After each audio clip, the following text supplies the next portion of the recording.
আদিত্যর কাছে রোশনাইকে পাওয়া যাচ্ছে না শুনে অস্থির হয়ে মুম্বাই চলে যাওয়ার সিদ্ধান্ত নিল আরণ্যক। ওইদিকে গুন্ডাদেরকে মেরে একটা লরিতে করে পালিয়ে গেল রোশনাই। হ্যাঁ বন্ধুরা, এমনটাই দেখা যাবে, তাই সম্পূর্ণ জানতে ভিডিওটিতে লাইক দিয়ে চ্যানেলটি সাবস্ক্রাইব করে দেখতে থাকুন। গল্পের শুরুতে দেখা যাবে লালন দীপ্তজিৎকে বলে, আপনাদের তো তবুও আরেকটা বাড়ি আছে, একটা যাওয়ার ব্যবস্থা আছে, আমাদের তো তাও ছিল না, আমরা সোজা বস্তিতে গিয়ে উঠেছিলাম। তখনই এই কথাটি দীপ্তজিৎ বলে, হ্যাঁ আমাকে তো বাড়ি থেকে তাড়াতেই এসেছো তাই না, বাড়ি থেকে তাড়ানোটাই তোমার উদ্দেশ্য ছিল। তখনই লালন বলে, না এরকমটা আমি চাইনি, তবে আপনি যেটা করেছেন সেটার জন্য আপনাকে শাস্তি তো পেতেই হবে। হ্যাঁ, এই বাড়িতে আপনার বাবা থাকবে, মা থাকবে, সবাই থাকবে, শুধুমাত্র আপনি আপনার বউ থাকতে পারবেন না। আপনাদের দুজনকে বাড়ি থেকে বেরিয়ে যেতেই হবে, বেরিয়ে যেতে হবে, এটা আমি বলে দিলাম। তখনই এই কথা শুনে দীপ্তজিৎ চমকে যায় আর বলে, কি শুধুমাত্র তুমি আমাকে এই বাড়ি থেকে বের করে দেবে? তখনই লালন বলে, হ্যাঁ শুধুমাত্র আপনি এই বাড়িতে থাকতে পারবেন না, আপনার এই বাড়িতে কোনো জায়গা নেই, কোনো জায়গা নেই। আমরা আমরা বস্তিতে থেকেছি, দিনের পর দিন অনেক কষ্টে দিন কাটিয়েছি। আমার মা লোকের বাড়িতে গিয়ে কাজ করেছে, সেগুলো কিন্তু আমি একদম ভুলিনি।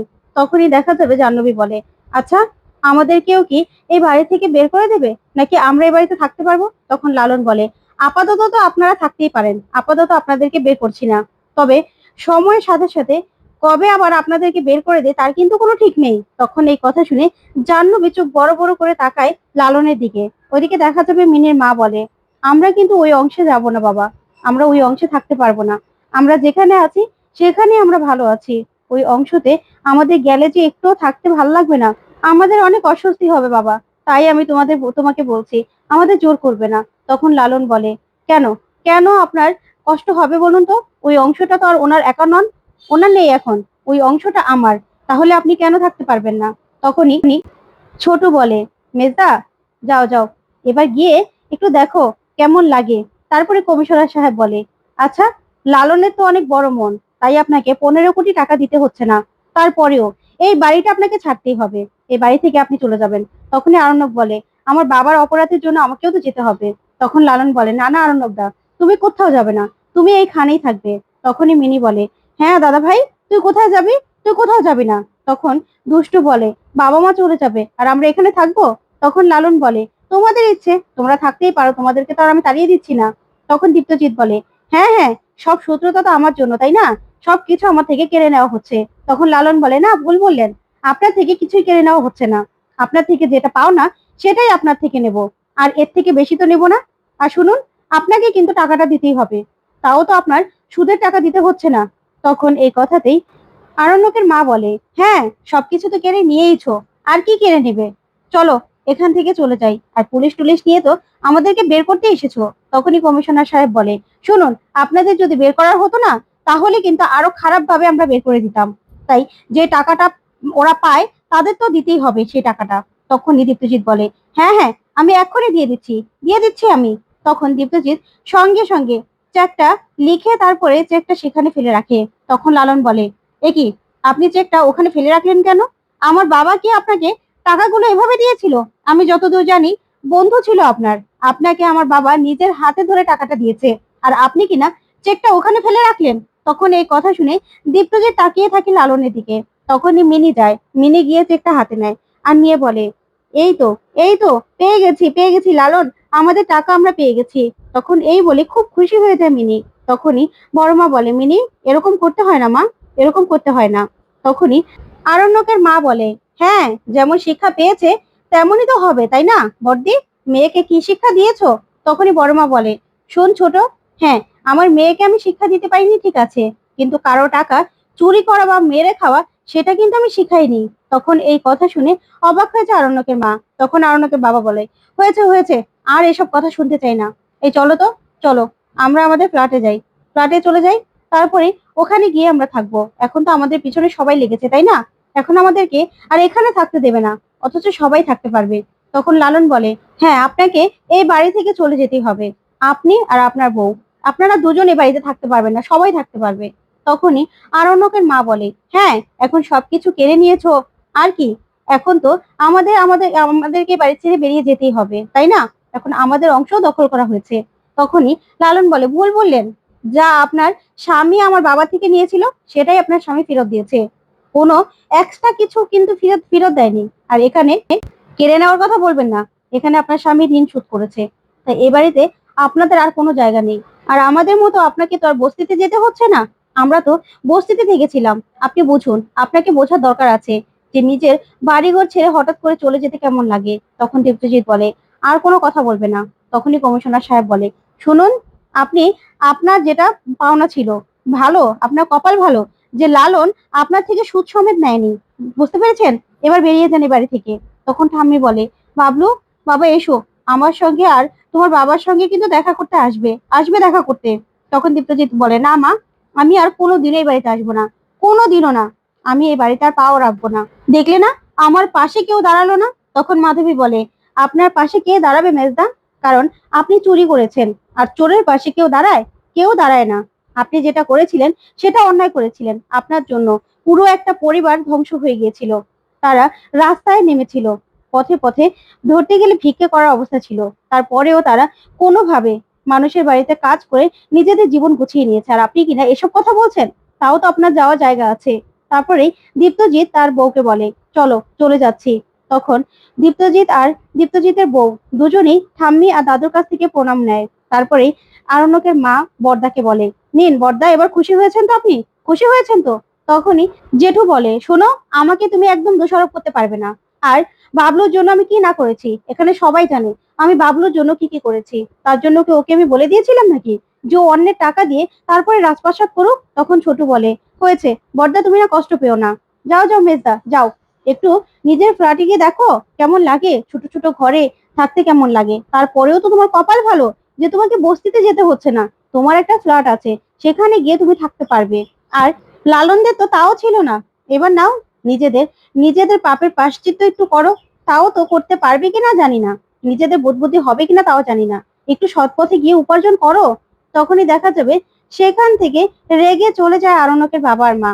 এদিকে ঠাম্মি কাঁদতে থাকে, অন্যদিকে দেখা যাবে রোশনাই রাতের মাঝরাতে দরজায় নক করে বের হতে চায়, তখনই দেখতে পায় দরজা খোলা। তখন রোশনাই বলে, দরজাটা খোলা, যাক। তখন দরজা দিয়ে উকি দিয়ে দেখতে পায় গুন্ডা দুজন ঘুমোচ্ছে। তখনই রোশনাই দরজা খুলে, কেচি গেট খুলে সেখান থেকে বেরিয়ে পড়ে। আর আবারও দরজার কেচি গেট চাপিয়ে তারপর চলে যায়। তখন গুন্ডারা একটু শব্দ পেয়ে উঠে পড়ে। তখন একজন আরেকজনকে বলে, এই ভিতরে মেয়েটা ঠিক আছে নাকি দেখতো, কালকেই তো ওর শেষ দিন, কালকেই যা করার করব।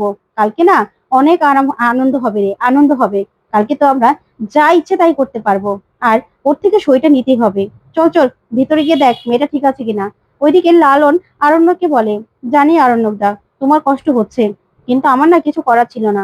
আমি শুধুমাত্র ওনাদেরকে বোঝাতে চেয়েছিলাম যে নিজের বাড়ি ছেড়ে যেতে কেমন লাগে। তখনই আরণ্যক বলে, না, তাদের তো যাওয়ার জায়গা আছে, নিজের একটা ফ্ল্যাট আছে, সেখানে গিয়ে থাকুক না, কদিন থাকুক, দেখুক কেমন লাগে। তখনই গরিমা বলে, হ্যাঁ, নিজেদের বাড়ি ঘর এভাবে ছেড়ে চলে যেতে হলো, কষ্ট তো হবেই বলো। তখন মিনি বলে, একদম ঠিক হয়েছে, ঠিক হয়েছে, একদম উচিত শিক্ষা হয়েছে। সবকিছু আমাদের থেকে কেড়ে নিয়েছিল না, এবার ভালো হয়েছে, ওদেরকে তাড়িয়ে দিয়ে একদম ভালো হয়েছে। তখন গরিমা বলে, আচ্ছা, ওদেরকে কি আর কখনো ফিরিয়ে আনা যাবে না? আচ্ছা আরণ্যক, তুমি কি বাবার বাকি টাকা ফেরত দিতে পারবে না? বাবা তো কিছুটা টাকা দিয়েছে, এখন বাকি টাকা তুমি দিতে পারবে না? তাহলেই তো তারা এই বাড়িতে আবার ফিরে আসতে পারতো। তখনই লালন বলে, শুনুন, উনি না কোনো টাকাই দেয়নি। ওনার যেই টাকাটা আমরা পেতাম সেই টাকাটাই উনি ফেরত দিয়েছেন। উনি কাউকে এমনি এমনি টাকা দেয়নি ম্যাডাম, তাই এসব কথা না একদম বলবেন না। তখন আরণ্যক বলে, হ্যাঁ, আমি জানি আমার বাবা যেটা করেছে না, সেই জন্য আমি লজ্জিত। তাই তুমি না নিজেকে নিজে দোষারোপ করবে না লালন। তখনই এই কথাটা শুনে লালন খুব কষ্ট পায়। তারপর লালন বলে, সত্যি আরণ্যক দা, আমি না এরকমটা করতে চাইনি, বিশ্বাস করুন। তারপরেও ওনার বোঝার দরকার আছে। ওইদিকে দেখা যাবে গুন্ডারা যখন দরজা খুলে ভিতরে আসে, তখন দেখে রোশনাই নেই। তখনই গুন্ডাগুলো বলে, সর্বনাশ করেছে, মেয়েটা তো ভিতরে নেই রে, তার মানে শব্দ শুনেছিলাম, মেয়েটাই পালিয়েছে। চল চল, মেয়েটাকে এখনই গিয়ে ধরতে হবে, ধরতে হবে, বেশি দূর হয়তো বা যেতে পারেনি, চল। তখনই গুন্ডাগুলো পিছন পিছন ছুটতে থাকে, ওইদিকে রোশনাই দৌড়াচ্ছে, আর গুন্ডাগুলো রোশনার পিছন পিছন দৌড়াতে থাকে। তখনই রোশনাই একটা জায়গায় এসে বলে, তুমি ভগবান চেয়েছিলে যে আমি এখান থেকে পালাই, না হলে দরজাটা খোলা থাকা তো কোনো কথাই ছিল না। যাক, তুমি আমাকে বাঁচিয়েছো, কিন্তু আমি এখান থেকে কি করে যাব, হাইয়েও কোথায় কে জানে। তখন রোশনাই অন্যদিকে দৌড়াতে থাকে। এদিকে লালন বলে, হ্যাঁ, আমারও কষ্ট হচ্ছে, কিন্তু কিছু করার নেই, ওনাদেরকেও আমি ফিরিয়ে আনবো, কিন্তু ওনারা একটু বুঝুক, ওই ছোট ছোট রুমে থাকতে কেমন লাগে। তখনই আরণ্যক বলে, তুমি সত্যি তাদের ফিরিয়ে আনবে? তখন লালন বলে, হ্যাঁ, ফিরিয়ে তো আনবোই। তখন মিনি বলে, আমার লালন না অনেক ভালো, আমার লালনের মতো কেউ কারো মন হতেই পারবে না। ও কি ওদের মতো খারাপ নাকি যে এই বাড়িতে ওদেরকে ফিরিয়ে আনবে না? ওদেরকে ঠিক ফিরিয়ে আনবে। আর এই যে এক বেকামুখী, ও তো এখানে ঝাঁকিয়ে বসে আছে, তাই না? তখন গরিমা বলে, শোনো মিনি, তুমি না আমার সঙ্গে এরকম ভাবে একদম কথা বলবে না। আর আমি তো ছোটদা ভাইয়ের বউ তোমার, তাহলে নিজের ছোটদা ভাইয়ের বউর সঙ্গে কেউ এমন করে কথা বলে? তখন মিনি বলে, হ্যাঁ, তুই তো তুই তো এখন আমার ছোটদা ভাইয়ের বাচ্চার মা হতে চলেছিস, তাই তো ছোটদা ভাই তোকে কিছু বলে না, তাই না? তুই তো আরেকটা বেকামুখী, আমি জানি না।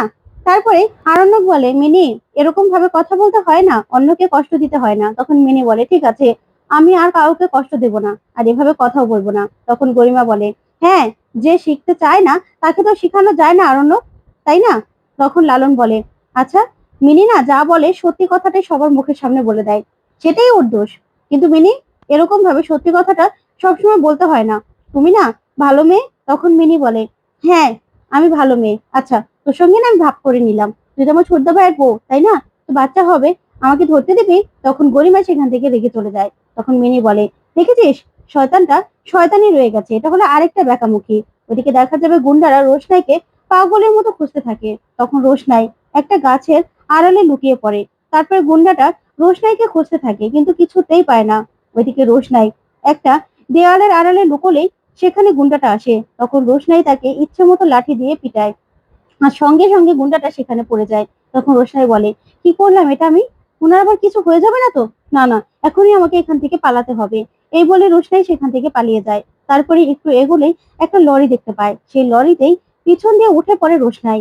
এদিকে গাড়ির ড্রাইভার সঙ্গে সঙ্গে গাড়ি চালিয়ে সেখান থেকে চলে যায়। ওইদিকে লালন আরণ্যককে বলে, বাচ্চাদা, একটা শর্ত আছে, তোমার বাবা মাকে আমি ফিরিয়ে আনতে পারি।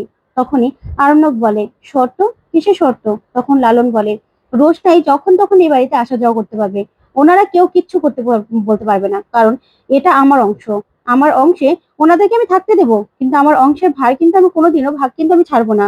তাই রোশনাই যে কোনো সময় আসতে পারবে। তখন আরণ্যক বলে, রোশনাই আর কখনো আসবে না লালন। তখন লালন বলে, আসবে। ওরা জায়গা কোথায় বলো? ও হয়তো এখন অভিমান করেছে, কিন্তু ও আসবে। তখনই দেখা যাবে আরণ্যককে ফোন করে আদিত্য। তখনই আরণ্যক ফোনটা রিসিভ করলে আদিত্য বলে, আরণ্যক, একটা খারাপ খবর আছে। তখন আরণ্যক বলে, কেন? রোশনাই ঠিক আছে তো? রোশনাইয়ের আবার কিছু হয়নি তো? তখন আদিত্য বলে, তুমি ঠিক গেস করেছিলে, আসলে রোশনাই মিসিং, রোশনাইকে পাওয়া যাচ্ছে না। তখন আরণ্যক বলে, কি বলছো তুমি? রোশনাইকে পাওয়া যাচ্ছে না মানে? তখন আদিত্য বলে, হ্যাঁ, আমি তোমাকে বলেছিলাম না যে আমার ফ্ল্যাটের চাবি ছিল ওর কাছে, আমাকে যেতে বারণ করেছে। ওর লুক টেস্ট ছিল, ও সেখানেও আসেনি। তখন ফ্ল্যাটে গিয়ে দেখি রোশনাই সেখানে নেই, আর রোশনাইকে কোথাও পাওয়া যাচ্ছে না। পুলিশকে খবর দিয়েছি, পুলিশ ওকে খুঁজছে, কিন্তু আমি যে কি করবো সেটা বুঝতে পারছি না, তাই তোমাকে আমি খবরটা দিলাম। তখন আরণ্যক অস্থির হয়ে যায় রোশনাইকে পাওয়া যাচ্ছে না শুনে, আর বলে, কি বলছো তুমি? রোশনাই কোথায় চলে গেল? তো বন্ধুরা, রোশনাইকে খুঁজতে গিয়ে আবারও আরণ্যক ছুটে যাবে? তোমাদের কি মনে হয়? কমেন্ট করে জানাও। ধন্যবাদ।